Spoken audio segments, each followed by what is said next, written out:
Web Summit is tech utopia. Once a year, over 70,000 people gather to celebrate digital optimism at the biggest tech conference in Europe. I've been there, it's awesome.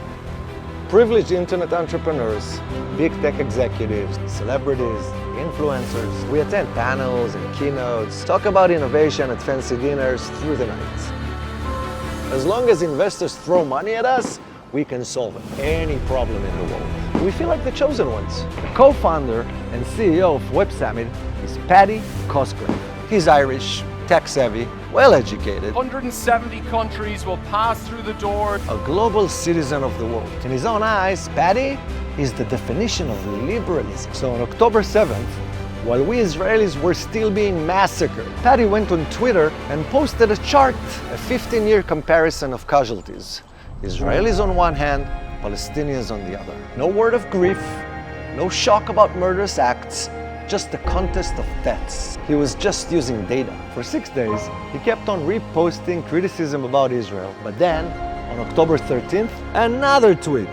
This time blaming all Western governments for not condemning Israel for committing alleged war crimes. Paddy pointed his pseudo-liberal finger at us. My name is Ron Harnagle. I'm a tech entrepreneur, like thousands of others here in Israel. They call us the Startup Nation. In the last 7 months, we joined the fight for Israel's democracy. We marched the streets fighting for human rights, LGBT rights, minorities, women. We're not less liberal than Paddy or Greta or any other AOC out there. We attended Web Summit in droves, and we will never do it again. Fortunately, many brave tech leaders and tech companies from all over the world joined us. The State of Israel emerged from the biggest genocide in modern history. It was founded on a clear principle that the world shared with us for the last 75 years. Never again, never again will Jews be slaughtered just for being Jews. It's the glue that keeps us together. You see, Paddy, what happened on October 7th was not another data point on your fucking chart. It was something else, unbearable.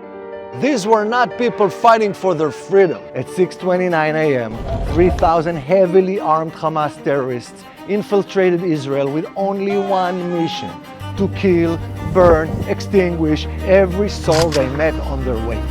They entered their homes, shot the elderly, women, babies. They broke into a rave party. I'm sure you've been to some, Paddy. They killed hundreds of beautiful souls, raped women, kidnapped the rest. 80% of the bodies were found mutilated, raped, burned, desecrated. Crimes against humanity. It was a genocide of Jews, the biggest one since 1945, in the land of never again. Want to talk about charts?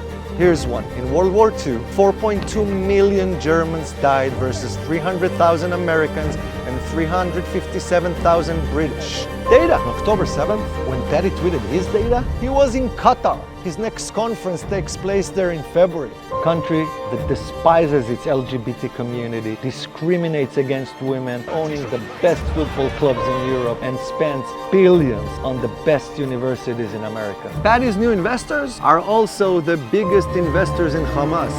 They live there, next to his pseudo-liberal summits venue. You see, we all tend to fall into the same habit based on the narratives we want to stand behind. We fight climate change or Wall Street or colonialism. We identify with the underdog. It makes us feel right. But what happens when the underdog commits genocide? And what happens when you realize that the underdog will do it again on a mass scale if they only could? October 7th was not another day in the conflict. And if we Israelis will not go after the people who killed 1,500 of our brothers and sisters, then we have no right to exist. Liberalism? It's about principles, not death charts. You're not fighting for freedom by supporting genocide. We ask you to tell the difference. Please, do the right thing. Stand with Israel.